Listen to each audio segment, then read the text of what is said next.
오늘 15장에서 먼저 우리 1절부터 7절까지가 한 단락으로 구분될 수 있는데요. 15장 1절부터 7절은 잠언에서 계속 반복되고 있는 훈련의 주제, 바로 언어 훈련을 또 말씀하고 있습니다. 그래서 시편은 우리의 회중 예배, 또 찬양 예배에 주로 포커스가 맞춰져 있다면, 잠언은 우리의 삶의 예배이기 때문에 굉장히 어떻게 보면 좀 아픈 칼이죠. 이 칼이라는 것은 하나님의 말씀이 곧, 그렇죠? 하나님의 말씀이 살아있고 운동력이 있는 좌우에 낯선 바로 검이기 때문에 아픈 칼이다라고 말씀을 드린 것처럼, 이 잠언의 말씀은 우리의 삶을 이렇게 교정시키는 그러한 지혜인 줄 믿습니다. 지혜 있는 자는 이 잠언의 말씀에 귀를 기울이는 자인 줄 믿습니다. 아멘. 자, 그래서 1절부터 7절에는 이제 언어 훈련에 대한 이야기가 나오는데요. 먼저 우리 1절을 같이 읽어볼까요? 1절 시작. 유순한 대답은 분노를 쉬게 하여도 과격한 말은 노를 격동하느니라. 아멘. 유순한 대답은 분노를 쉬게 하는, 지금 계속 잠언에 자주 나오는 패턴은 대조, 계속 대조하는 거예요.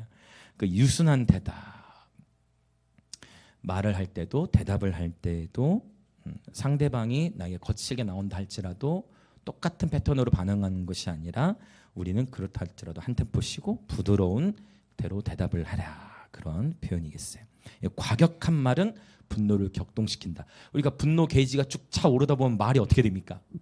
막 어조도 높아지고 막 더 빨라지고 과격해지고 막 그런 현상들을 경험하게 되는데, 하나님께서 오늘 주시는 지혜, 대답할 때에도 말을 표현할 때 유순한 대답으로 해야 한다라는 것을 말씀하고 있어요. 자, 오늘 저는 이 4절이 굉장히 준비하면서 은혜가 있었는데, 4절을 같이 한번 읽어볼게요. 시작. 온순한 혀는 곧 생명나무이지만 패역한 혀는 마음을 상하게 하느니라.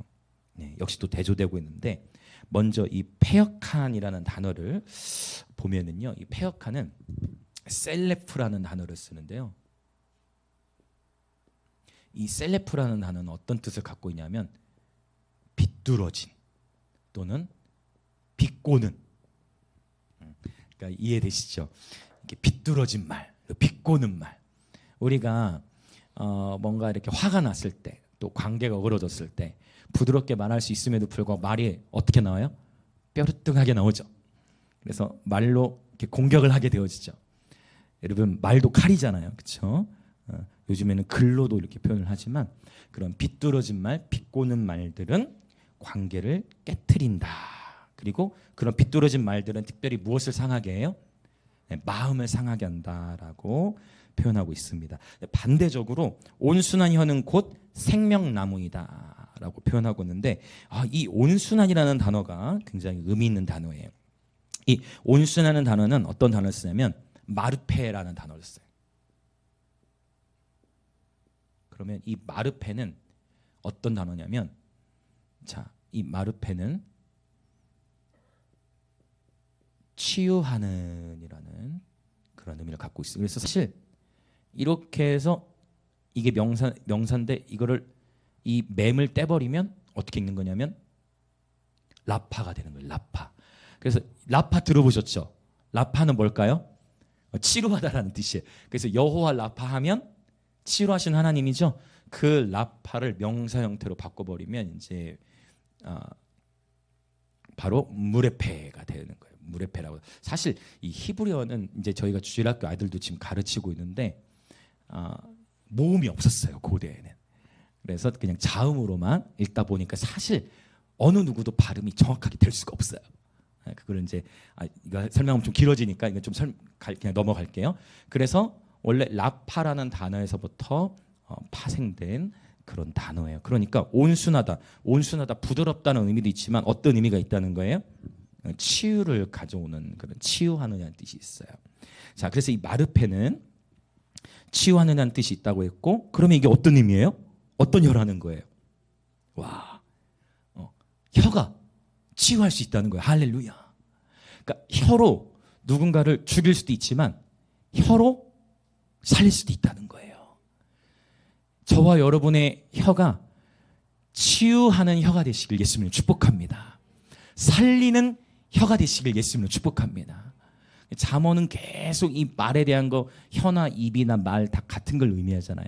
죽고 사는 것이 혀의 권세에 달려 있다고 했는데 저와 여러분의 입에서 여러분 생명의 말들만 쏟아져 나오시길 축복합니다. 사랑의 말, 격려의 말, 소망의 말, 믿음의 말, 축복의 말들이 넘쳐나시길 축복합니다. 그래서 계속 뭐를 훈련해야 돼요? 언어를 훈련해야 돼요. 언어 훈련. 비뚤어진 말, 비꼬는 말들은 완전히 버려버리고 치유를 가져오는 말들이 풀어져 나오시길 축복합니다. 너무 좋죠. 치유를 가져오는 혀. 그래서 NIV 성경에서는 실제로 이렇게 번역해요. brings healing.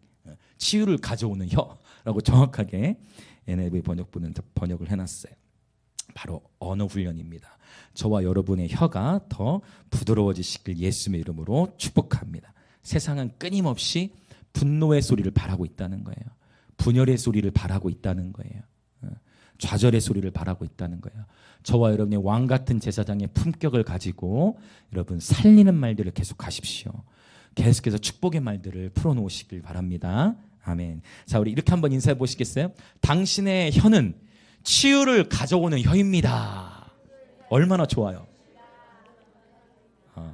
이런 걸로도 노래 하나 만들면 좋겠네. 치유를 가져오는 혀. 너무 적나라한가 혀가? 치유를 가져오는 혀. 너무 좋지 않습니까? 네, 이게 원어적인 표현이에요. 그래서 여러분 온순한 혀라고도 지금 개역 개정은 번역을 해놨는데 항상 이 겸손이라는 것은 온유함과 함께해요. 그래서 예수님께서 자신의 마음을 말씀하시길 나의 마음은 뭐가 같이 나오죠? 나의 마음은 온유하고 겸손하다라고 나왔어요. 사실 이걸 헬라어로 보면요, 겸손은 명사로 쓰였고 온유는 형용사로 쓰였어요. 그러니까 겸손을 뭐가 꾸며주는 거예요? 온유함이 꾸며주는 거예요. 진짜 겸손은 과격하잖아요. 진짜 겸손은 바로 이 온유함과 같이 나타난다라는 것을 볼 수 있습니다. 이것이 저는 말라기서 2장에서 말씀하고 있는 제사장의 입술이라고 믿습니다. 아멘. 왕같은 제사장의 입술에 품격을 지니는 저와 여러분 되시길 예수님을 축복합니다. 이걸 지금 잠언하면서 계속 나올 수밖에 없어요. 이제 물론 잠언 끝나면 이제 또 안 나올 수 있겠지만 잠언에서 계속 말에 대한 이야기를 하고 있다는 것입니다. 그래서 제가 항상 강조하고 있는 거, 잠언을 통해 보는 거, 외유 내강. 참 좋은 표현 같아요. 그래서 우리의 속사람은 성령의 능력으로 강건해지고, 할렐루야. 우리의 속사람은 하나님을 향한 온전한 신뢰 안에서 더욱 강건해지고, 우리의 이 표현은 갈수록 부드러워지는, 갈수록 섬세해지는, 정말 사랑이 이렇게 막 뿜어져 나오는 그러한 온순한 혀는 생명나무가 되는 줄 믿습니다. 그래서 이 참 언어의 훈련을 놓고 우리는 많은 기도가 필요한 것 같아요. 자, 우리 계속 더 나가 볼게요. 8절부터 12절은 잠언에서 계속 반복되는 그런 사상이에요. 바로 옳은 길과 악인의 길을 대조하고 있습니다. 이것을 길신학이라고 했죠. 예수님은 우리에게 길과 진리와 생명이 되시다라고 말씀을 하셨고, 우리가 걸어가야 할 길은 십자가의 길이요 사랑의 길인 줄 믿습니다. 네, 길신학으로 정리할 수 있는데 이 길에 대한 이야기는 이전에도 많이 했었고 앞으로도 또 계속 나올 거예요. 오늘 이 단락은 넘어가도록 하고요. 그 다음 13절부터 17절을 보면, 자, 언어 훈련에 대한 얘기가 먼저 나오는데 이 단락에서는 이제 마음 훈련이에요. 이제 마음 훈련. 13절부터 17절 마음 훈련. 자, 13절을 같이 한번 읽어보겠습니다. 시작. 마음의 즐거움은 얼굴을 빛나게 하여도 마음의 근심은 심령을 상하게 하느니라. 아멘. 자, 여기 이제 단어를 좀 볼 필요가 있는 것 같아요. 마음의 즐거움은 얼굴을 빛나게 하여도, 이 뒤에 마음의 근심은 심령을 상하게 하느니라. 마음하고 심령하고 히브리어로 다른 단어가 쓰였어요. 그래서 여기 마음이라는 단어에는요, 히브리어로 레브라는 단어, 말 그대로 마음 또는 심장 이런 단어를 쓰는데, 뒤에 그 그러니까 마음에 근심이 생기면 심령을 상하게 하는데, 여기 심령에서는 어떤 단어가 쓰였냐면 루아흐라는 단어가 쓰였어요. 여기 들어본 것 같지 않으세요, 여러분? 루아흐. 들어본 것 같죠, 어디서? 루아흐는요, 그 세 가지 뜻이 있는데 영, 호흡, 하나 더 있습니다. 바람. 이 세 가지 뜻을 갖고 있어요.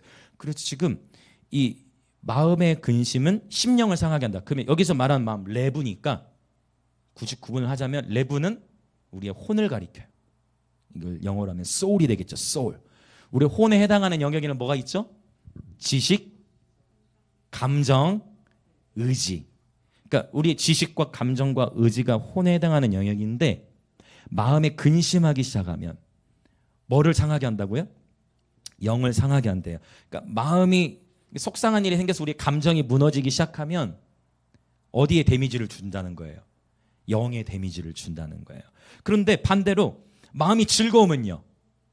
마음이 즐거우면 어떻대요? 13절. 마음이 즐거우면 얼굴을 빛나게. 그러면 혼이 영에도 영향을 미칠 수 있지만 마음이 즐거우면 어디에도 영향을 미친다는 거예요. 육에도 얼굴에도 영향을 미친다. 이게 잠언의 지혜예요. 그래서 지혜 있는 자는 무릇 지킬 만한 것 중에 더욱 내 마음을 지켜라. 왜요? 그 생명의 근원이 바로 거기서부터 나온다라고 말씀하시기 때문이에요. 저와 여러분은 특별히 여러분 저와 여러분의 모든 상한 감정들이 예수 그리스도의 보혈로 말미암아 씻겨지시고 온전히 회복되어지시길 축복합니다. 그래서 감정이 회복돼야 돼요.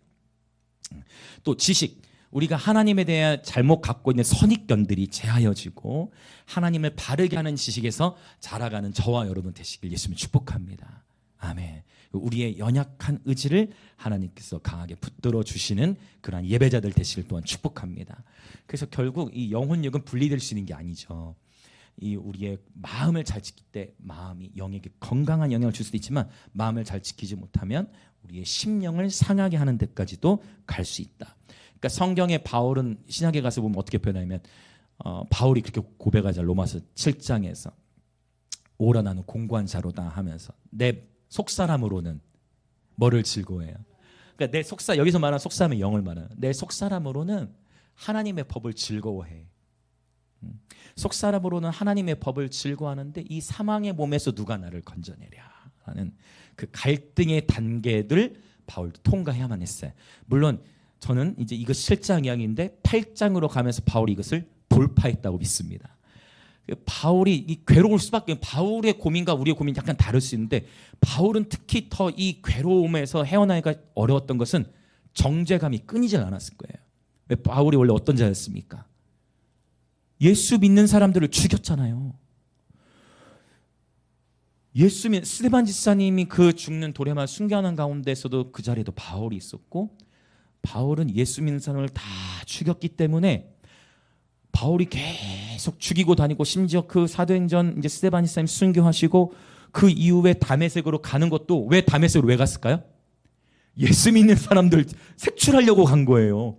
그렇게 다메섹을 향해 가고 있는데 갑자기 하늘로부터 사울아 사울아 나는 네가 박해하네 예수다. 이렇게 했더니 우리 쥐락가 애들이 너무 좋아요. 애들은 지난주에 거의 부흥의 수준으로 했어. 그치? 우리 부흥의 수준으로 예배를 드려요. 애들 막 히브리어 문장을 막 읽고 사울아 사울아 계속 하고 싶어져. 죄송해요. 자, 그래서 사울아 사람 계속. 근데 진짜 예수님을 만나고 나니까 너무 기쁘고 감사한데 그 정죄감이 얼마나 컸겠어요. 그러니까 막 죄인 중에 괴수라고 고백하고 얼마나. 그러니까 그 정죄감과 바울은 계속 싸워야 했고 그 바울의 이 삶에서 나오는 고백이 8장 로마서 8장 1절인 거예요. 죄와 사망의 법에서 생명의 성령의 법이 해방시키셨구나. 이것을 바울이 선포하는 겁니다. 할렐루야. 여러분 축복합니다. 그리스도 예수 안에서 결코 정죄함이 없음을 선포합니다. 그리스도 예수 안에서는 결코 정죄함이 없음을 선포합니다. 단 우리가 죄를 지었을 때는 죄를 지었는데 그 죄를 해결하지 않잖아요. 그러면 선포해도 그 정죄감이 결코 쉽게 떠나잖아요. 죄를 지으면 선포할 것이 아니라 죄를 지으면 뭐 하면 돼요? 죄를 지었을 때는 회개하면 되는 거고 회개했는데도 불구하고 사탄이 참소를 한다면 그때 대적 기도를 하는 거예요. 그래서 항상 대적 기도보다 우선되는 것은 회개 기도인 줄 믿습니다. 굉장히 중요한 영적 원리예요. 대적 기도 이전에 뭐가 먼저라고요?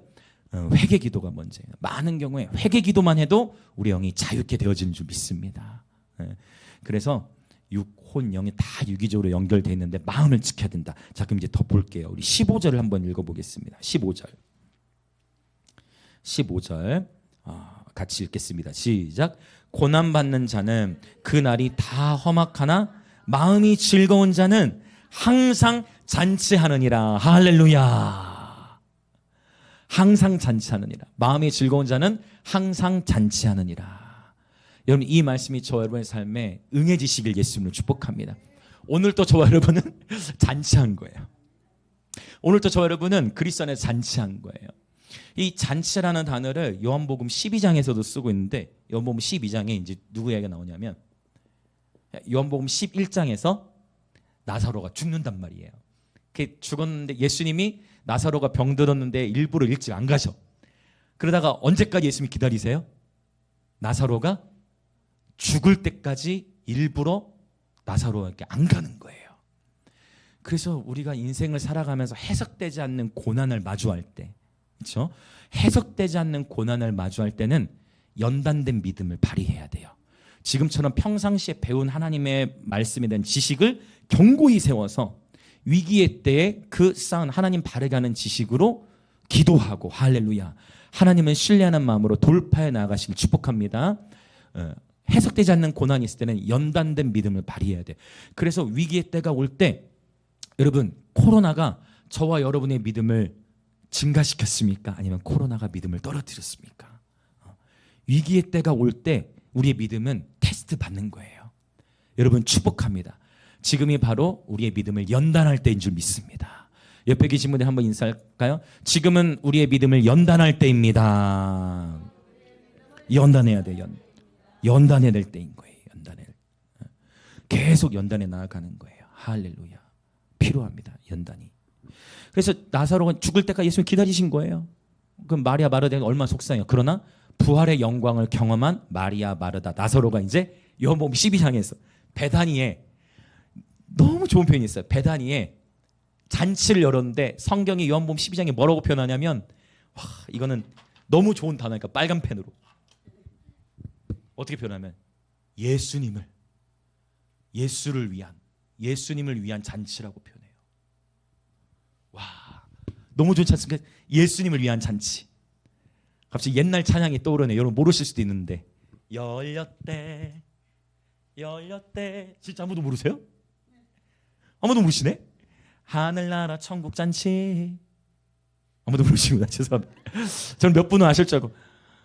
열렸대 하늘나라 천국 잔치. 예수님을 위한 잔치를 연 거예요. 이 잔치를 누가 열어요? 부활의 영광을 경험한 나사로와 마리아 마르다가. 여러분, 예수님을 만난 자가 잔치를 준비하는 거예요. 근데 잔치를 준비하려면, 잔치 자체는 좋지만 잔치를 준비하는 데는 헌신이 필요하죠. 마리아는 어떻게 했어요? 예수님 위한 잔치가 베단에 열렸을 때 유명한 이야기잖아요. 옥합을 깨뜨려서 예수님께 부어드리죠. 여러분, 저와 여러분이 이 도시에 예수님 위한 잔치를 세팅한 거예요. 나를 위한 잔치가 아니라 예수님을 위한 잔치를 우리는 드리기 시작한 거예요.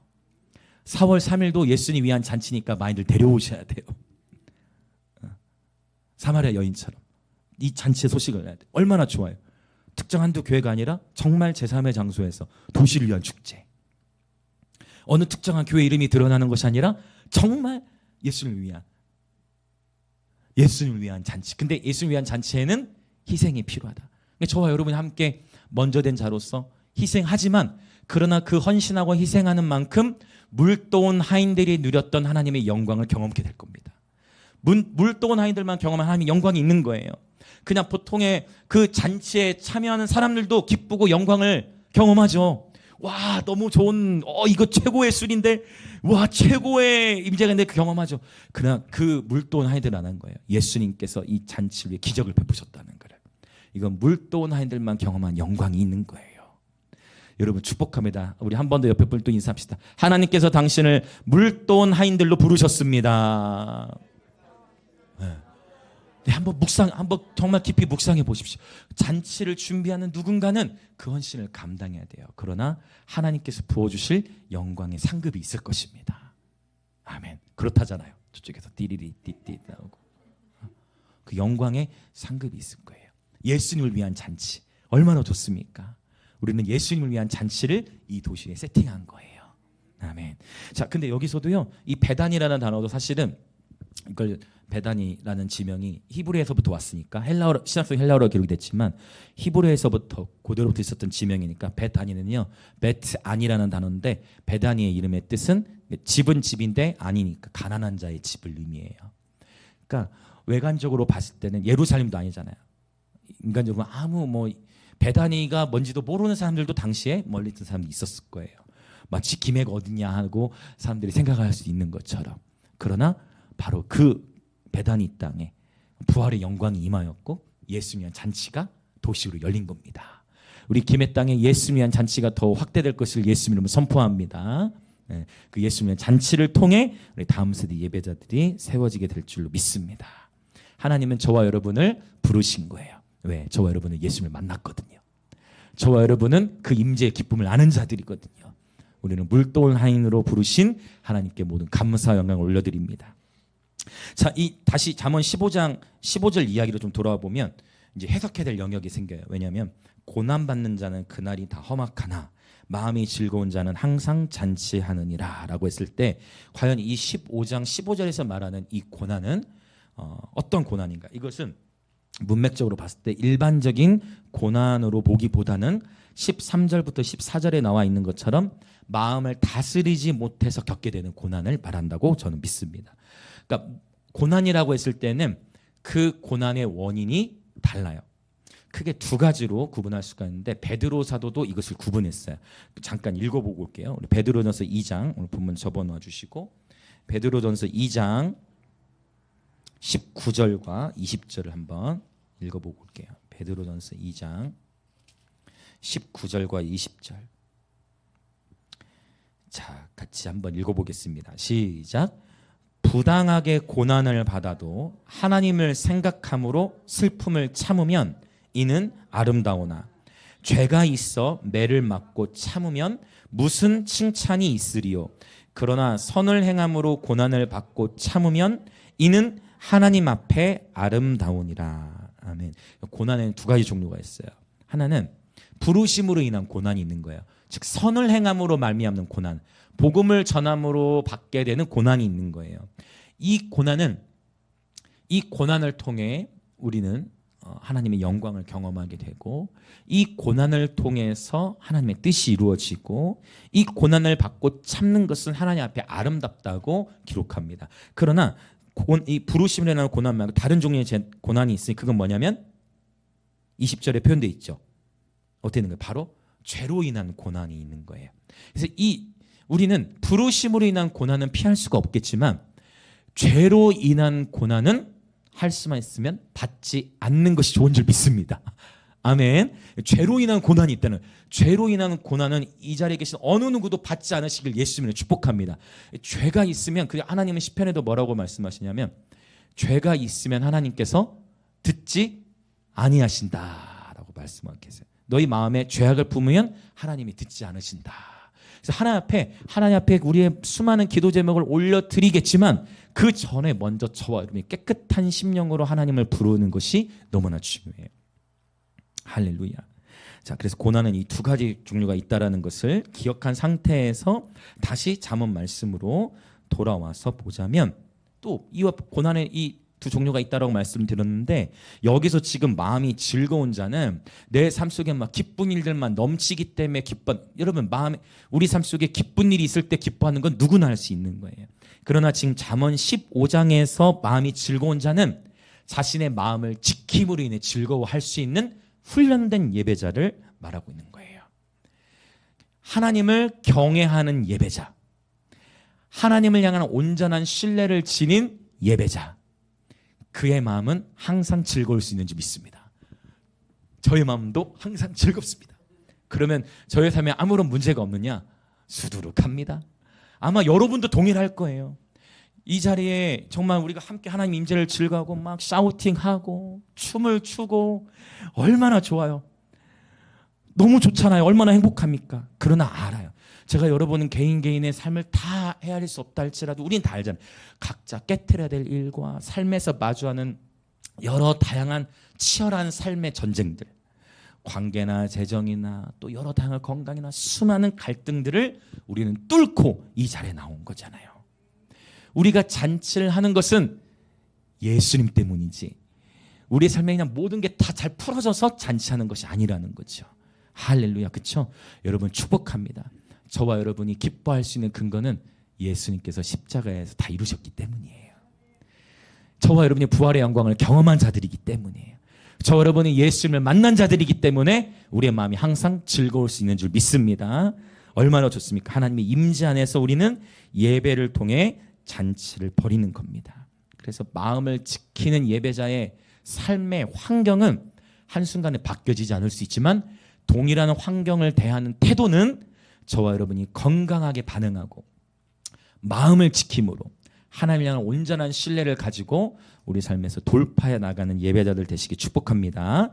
자, 그러면 이제 환경을 대하는 태도가 이제 이 마음을 지킨 예배자 어떻게 바뀌어지느냐? 16절 한번 볼까요?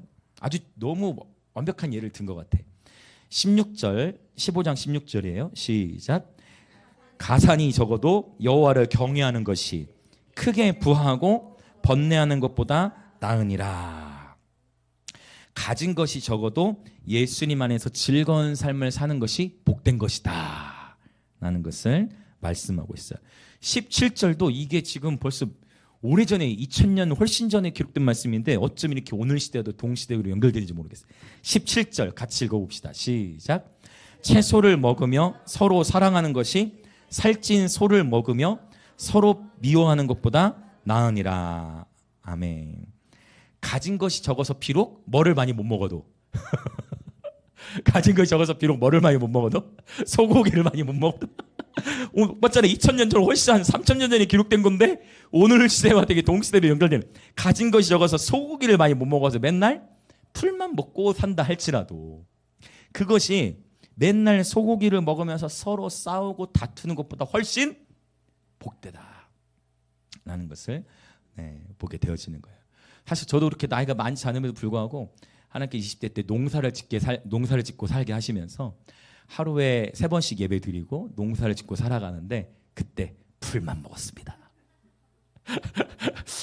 저희는 스페인에서 결혼해가지고 저희 아내가 유러피언이잖아요. 나름대로 바르셀로나에 살다가 하나님 갑자기 산골에다가 집어넣으셔가지고 거기서 하나님 훈련을 시키시는데 나는 이제 다 훈련 끝났다 생각했는데 항상 나는 다 훈련이 끝났다 생각했는데 하나님은 또 다른 차원의 훈련을 예비하셨으니 풀 뜯어먹게 살게 하시고 상추와 이런 것들로 막 근데 그래서 예시미가 좀 더 건강해. 하음이 나이미보다. 왜냐면 이제 인스턴트에 노출이 그 빈도기 영향이 있더라고요. 그게. 근데 여러분 진짜 여러분 이 말씀이 우리 삶에 어떻게 보면 피부에 와닿을 수 있어요. 어쩌면 저와 여러분의 삶에서 재정이 좀 부족할 수도 있어요. 근데 조금 부족할 수 있어요. 실제 이 말씀 그대로 우리가 재정적 수입이 많지 않아서 소고기를 많이 못 먹을 수도 있어요. 그러나 그것과 상관없이 그럼에도 불구하고 가정이 적어도 서로 사랑하며 행복하게 살아간다. 그게 진짜 축복이라는 거죠. 아무리 가산이 많아서 날마다 막 비싼 음식을 먹하는데 맨날 싸우고 다투고 한다면 거기에는 참된 행복과 만족이 없다라는 것입니다. 비유가 너무 적절한 것 같아. 16절 17절은.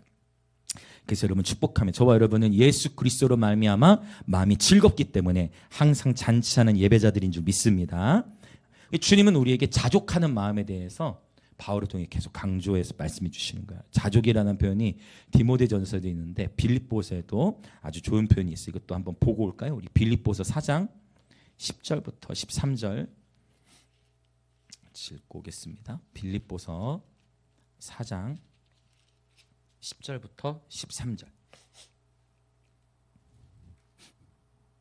자, 같이 읽겠습니다. 시작. 내가 주 안에서 크게 기뻐하면 너희가 나를 생각하던 것이 이제 다시 싹이 남이니 너희가 또한 이를 위하여 생각은 하였으나 기회가 없었느니라.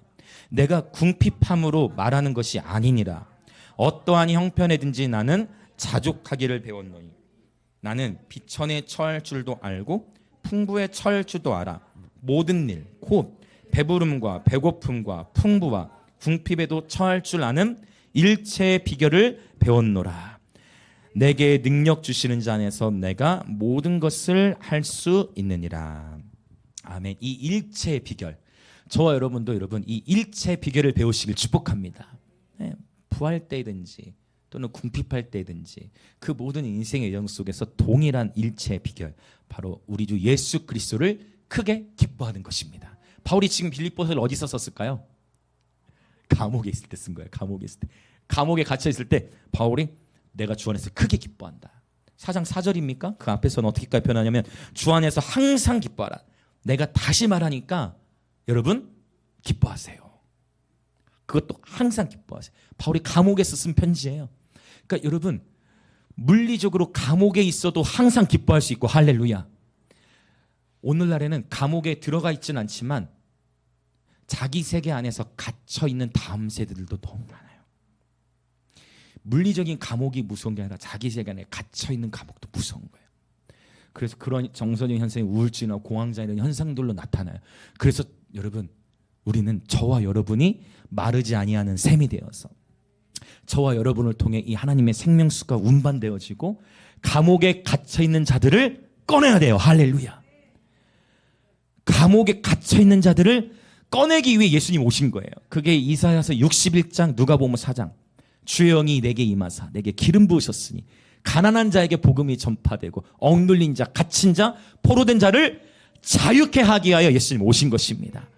사실 이게 이제 희년과 연결되는 건데, 자유라는 단어가 저와 여러분도 우리도 그리스도화 되어져서 예수님처럼 저 여러분의 가정과 또 일터 또 학교 만나는 모든 일과 관계 가운데에 여러분 살리는 예배자들, 그러니까 너무 좋죠. 오늘 부드러운 혀, 치유하는 혀로 살리고 우리의 삶으로 또 섬김으로 여러분 옥에 갇힌 자들을 끄집어내는 그 하나님의 부르심의 자리를 인도하는 존귀한 예배자들 되시길 축복합니다. 아멘. 네, 다시 이제 잠언 말씀으로 돌아와서 계속 15장의 내용을 보겠습니다.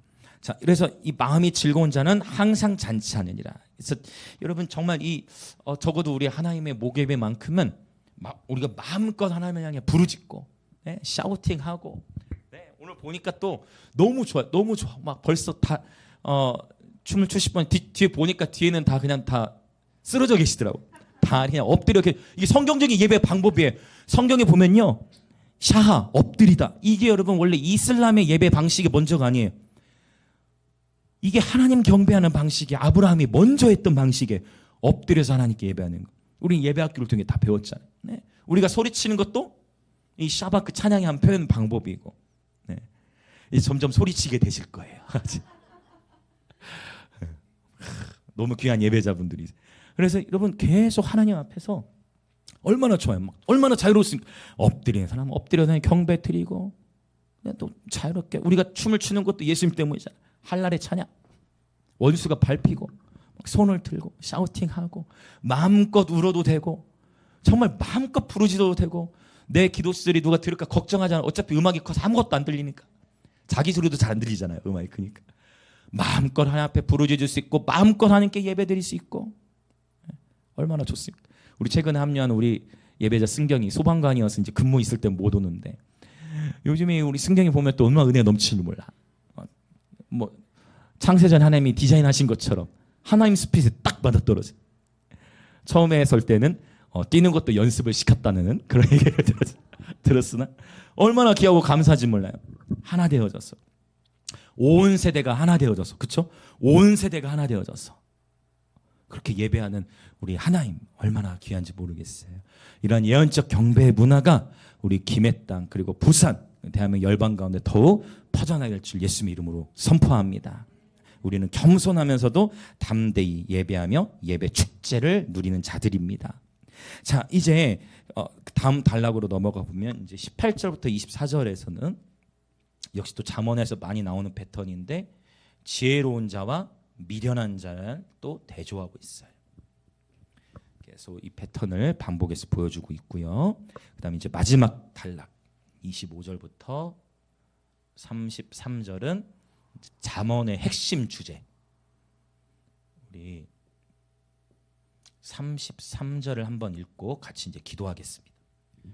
네, 우리 15장.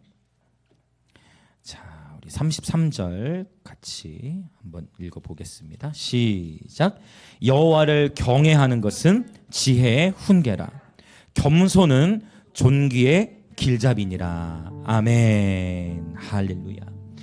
우리가 잠언에 제가 서론부를 통해서 나누었던 것처럼 잠언의 핵심 주제를 우리는 지혜로만 알고 있지만 사실 잠언의 시작은 여호와를 경외하는 이야기로 시작하고, 그렇죠? 여호와를 경외하는 것이 지식의 근본이다. 1장 7절부터 9절 사이에. 그 다음에 잠언 31장에서도 여호와를 경외하는 현숙한 연애에 대해 말씀하고 있고, 시작과 끝이 여호와를 경외하는 것을 말씀하는 거예요. 그래서 잠언의 시작과 끝은 여호와를 경외하는 것으로 시작해서 마치는데, 잠언의 핵심 주제는 사실 여호와를 경외하는 삶이에요. 그래서 여호와를 경외하는 예배자에게 하나님은 지식도 부어주시고, 여호와를 경외하는 예배자에게 하나님은 지혜도 부어주신다. 계속 잠언에서, 잠언 9장에도 나오죠. 여호와를 경외하는 것이 지혜의 근본이다. 오늘 잠언 15장에서도 결국 마지막 마무리는 어떻게 돼요? 여호와를 경외하는 것은 지혜의 훈계라. 겸손은 존귀의 길잡이다라고 표현하고 있습니다. 이제 우리 함께 기도할 건데요. 오늘 1절부터 7절 언어 훈련에 대한 이야기도 있고, 계속 길에 대한 대조. 내가 어떠한 길로 걸어갈 것인가? 나는 어떠한 사람이 될 것인가? 또 우리의 마음을 훈련해야 될 것들. 결국 우리가 언어를 훈련하고 또 옳은 길을 선택하고 마음을 훈련하는 이유는요, 우리는 여호와를 경외하는 예배자이기 때문입니다. 여호와를 경외하는 예배자, 훈련된 언어 생활을 통해 말로써 사람들을 치유하고 회복시키는 예배자. 할렐루야. 마음이 훈련되어져서 여전히 삶에서 뚫고 나가야, 헤쳐나가야 할 고난과 아픔과 상실이 있지만, 그럼에도 불구하고 예수님으로 말미암아 항상 축제하고 잔치하는 예배자. 예수님을 위해 누가 잔치를 준비할 수 있겠습니까?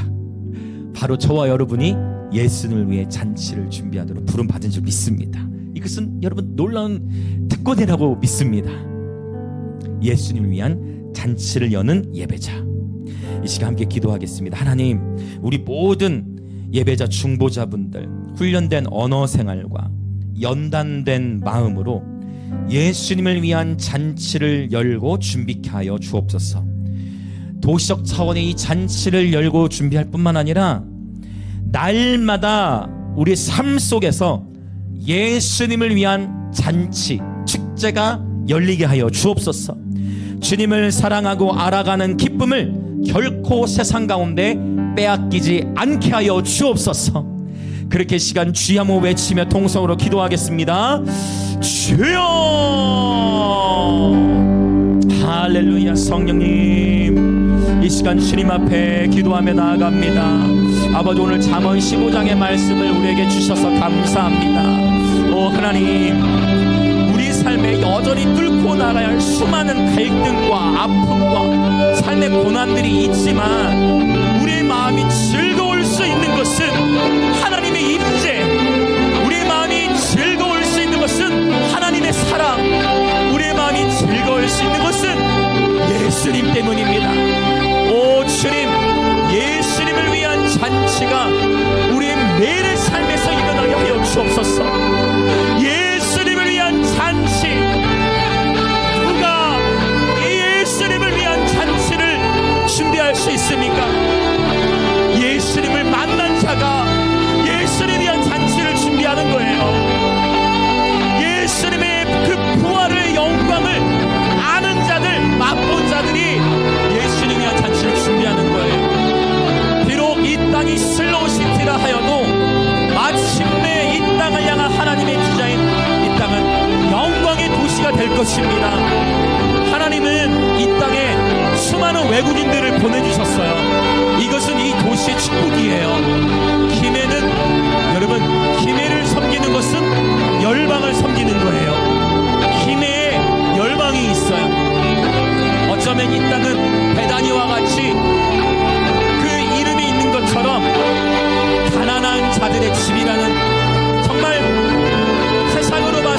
작아 보이지만 이 김해 땅에 여러분 많은 선교사님들이 들어와 계시고요, 많은 외국인분들, 안산 다음으로 외국인들이 많아요.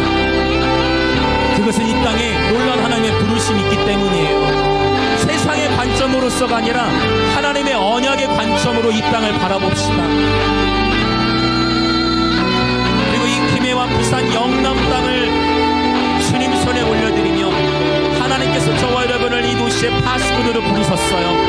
우리 언어를 훈련합시다. 우리의 언어 생활이 성령께 사로잡히기를 원합니다. 저와 여러분 무릇 지킬 만한 것 중에 더욱 마음을 지킵시다. 우리의 지식을 하나님 말씀으로 새롭게 하고, 우리의 감정을 하나님의 임재 안에서 새롭게 하고, 우리의 약한 의지를 성령의 능력으로 강하게 되는 것을 경험하여 한 번뿐인 인생 하나님의 영광을 위하여 살아갑시다. 결코 후회가 없이 하나님을 섬기며 살아갑시다. 우리가 예수님을 위한 잔치를 열고 나아갈 때 어쩌면 이 축제와 잔치가 무엇인지 경험하지 못한 자들은 반응이 느릴 수 있어요. 상관없습니다. 우리는 뒤로 물러서는 자들이 아니고 겸손하면서도 담대하게 하나님의 부르심을 향해 나아가는 자들입니다. 모든 경계가 깨어지고 나의 성공과 나의 이름을 위해 사역하는 것이 아니라 진정 가장 낮은 곳에서 하나님의 영광을 위하여 섬기는 올도온 하인들로 주님이 우리를 부르셨습니다. 여러분, 생명은 물은 항상 가장 낮은 곳으로 흐릅니다. 우리 그렇게 섬기는 예배자가 됩시다. 이 도시를 주님께 드리는 예배자가 되어집시다. 할렐루야, 할렐루야, 할렐루야. 아멘, 아멘, 아멘. 예, 할렐루야. 우리 계속해서 성령 안에서 기도합시다. 우리는 인간적으로 정말 보잘것없고 아무것도 아닌, 우리는 무명한 자들일 뿐입니다. 그러나 하나님께서는 약한 자를 통해 주님의 강함을 드러내시고, 무명한 자를 통해 당신의 이름을 드러내시며, 하나님은 아무것도 아닌 자들을 통해 당신의 아름다우신 성품을 계시하십니다. 오직 우리 주님을 바라보며, 오직 주님을 바라보며 주님께 전심으로 예배드립시다. 할렐루야.